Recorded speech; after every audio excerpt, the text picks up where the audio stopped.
party অনুসূচিত জাতি মৰ্চাই সমগ্ৰ ভাৰতবৰ্ষত প্ৰায়বোৰ জিলাত আমি কংগ্ৰেছ দলৰ নেতা বিৰোধী দলৰ দলপতি ৰাহুল গান্ধীৰ বিৰুদ্ধে আজি আমি ভাৰতীয় জনতা পাৰ্টি অসম প্ৰদেশে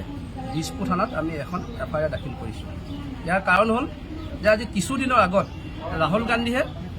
আমেৰিকাত ভাৰতবৰ্ষৰ সংৰক্ষণ ব্যৱস্থাটো উঠাই দিবৰ কাৰণে তেওঁ তাত এটা বক্তব্য ৰাখিছিলে